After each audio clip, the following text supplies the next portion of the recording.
Yes, you lot, welcome back to the Louis Talks Footy channel. Today I'm back with another tier list where I'm ranking Manchester City signings this season, so that includes summer and January transfer windows. And let's get straight into it. But before I do, I want you lot to quickly go like, subscribe, comment, share, all the good stuff that helps the channel out. I would absolutely hugely appreciate it. Honestly, it literally makes my day every time I see the subscribers going up. Also, I think we have our own little animation on the like button, a little football shows up and that, so just check that out. Yeah, press the like button essentially. So yeah, starting off this tier list, we've got the brackets or the tiers. So needed is of the highest one, so someone that needed to come in, and without them, I don't know where we'd be at the moment. Baller, obviously just absolute flipping baller. Average speaks for itself. Need more. This is someone I want to see more from, or needs more minutes, something like that. And sell is obviously sell. Starting off with Ryan Cherky. Now, I did this video as a TikTok first, like a couple days ago, and I stuck him in needed in the end. I was between needed and baller, and for me, it's just purely because Ryan Cherky's a little bit inconsistent for me. I'm not, I mean, I love this guy. I think he's absolutely unreal, but I just think he needs to put some more consistent performances together.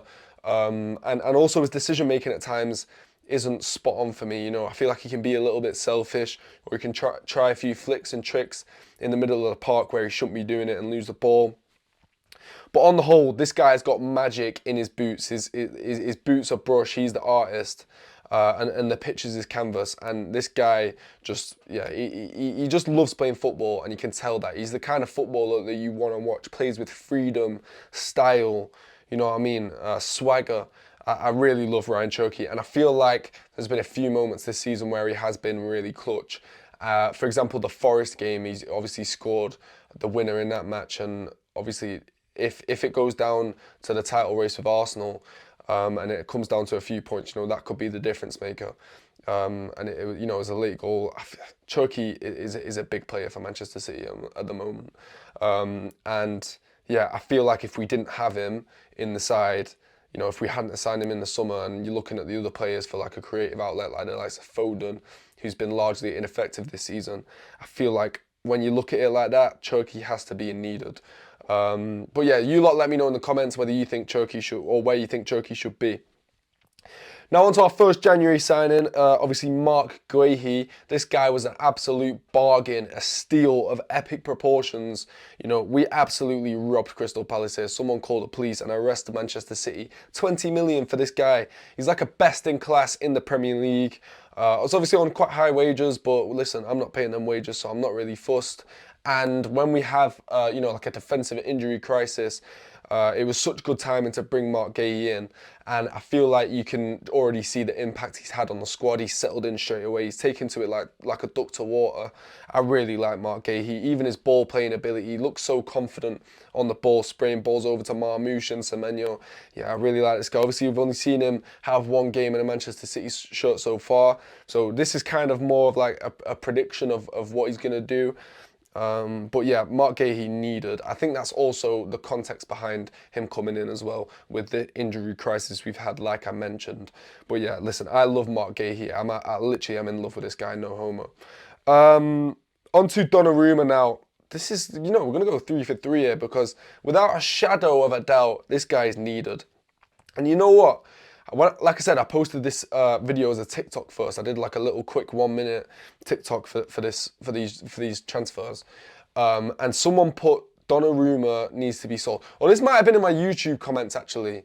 This might have been in my YouTube comments when I ranked players this season and what their role is going to be next season. So check that video out if you're enjoying this one. And someone commented that Donnarumma has been rubbish this season and he needs to be sold. I mean, it just goes to show that that guy clearly does not watch Manchester City, does not watch football.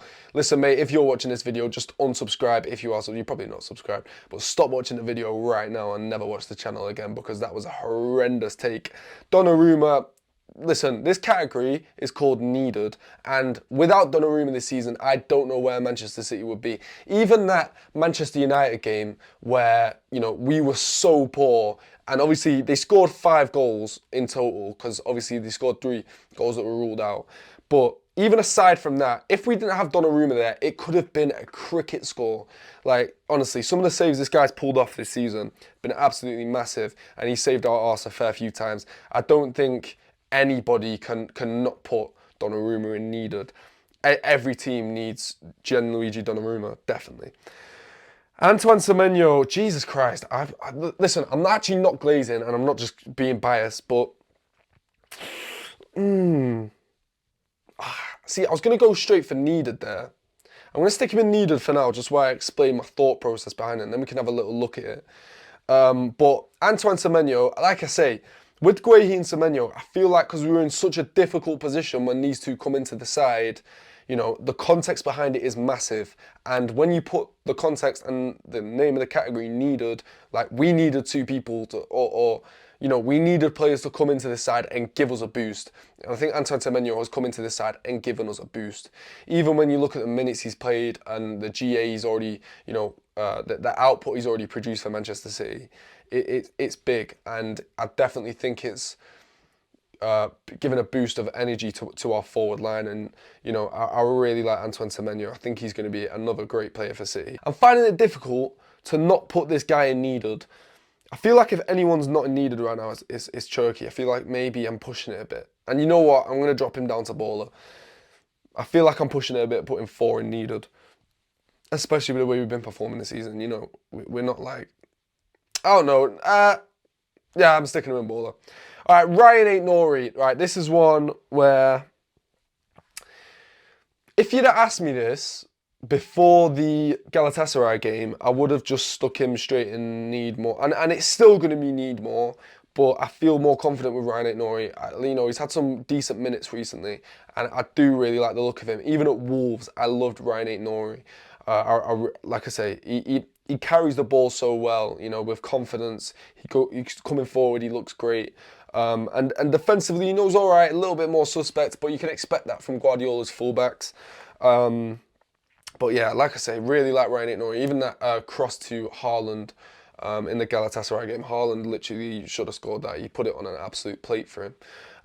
But yeah, I don't have too much to go off because obviously he got injured. He's not played that many minutes for City. A few minutes that he has played, he's looked a bit shaky, and you can't argue with that because he's obviously a new sign and he's not really had too much time actually playing with the squad in consistent minutes.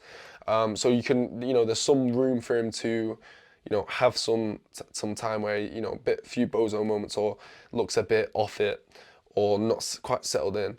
But I do think when this guy gets going and gets consistent minutes in the squad, I think he's going to be really good for Manchester City. You know, as long as he, you know, does his job defensively as well, because, I don't know, in the Bodo game, obviously he's playing right back, but he's caught out positionally a few times, but you can expect that when he's flipping playing right back. It was quite a crazy shout. James Trafford, this is my first sell, and he's going straight in sell. Now, don't get onto me in the comments just yet, because I think my reasoning behind putting James Trafford in sell is very fair. So obviously, this guy is an elite second choice keeper. You know, when he came in, we all thought he was going to be first choice, which also was obviously very fair. You know, he's a very talented young keeper. He came through the academy. You know, he's probably going to be England's #1 in the future. And James Trafford is an elite keeper, and like I said, he is very talented. You know, we've seen it, I think, in literally most of the cameos he's had. Obviously, again, he's had a few bozo moments, but that is to be expected from, you know, a young new keeper. But he's also shown glimpses of world-class goalkeeper quality. And I really like James Trafford. You know, I really wish him well, and this is why I'm putting him in sell, because he shouldn't be at City. He doesn't deserve to be sat on the bench, you know. He can play as a first choice keeper for a lot of Premier League teams. And I think he will go on to do that. I think he'll leave City, and I think he'll go and be first choice somewhere else where he gets consistent minutes. And he can actually build a proper good reputation for himself and challenge for England spots, which is what he's going to want to do at the end of the day. Bettinelli now, and this guy's just like a third choice keeper or fourth choice keeper, depending on what Ortega's role at the club is now. I don't really know what it is, but obviously we signed this guy in the summer, and you know, what can you expect from your third choice keeper or fourth choice keeper? I don't even know. So I'm going to stick him in average. You know, he's not, I don't know, what can you flip and do? Like, he's just been average. I don't know. I don't flip it, no. Yeah, Bettinelli in average. Obviously, this looks kind of bad with Aït-Nouri you know, Bettinelli above 8 All right, this is what you got to understand, right? I'm talking about these lot as like their role at the club and what they were signed to do. And Bettinelli was signed to be a third choice keeper, sit on the bench, not really get any minutes. So that's why he's in average. I think that's pretty fair. Reinders. Okay, so again, like I've mentioned, the TikTok that I made, I got a little bit of stick for this one as well, and I put Reinders in average. I think that's fair because I think he's been largely ineffective this season. You know, I don't think he's set the world alight. I don't think he's done enough to warrant getting the ball a spot.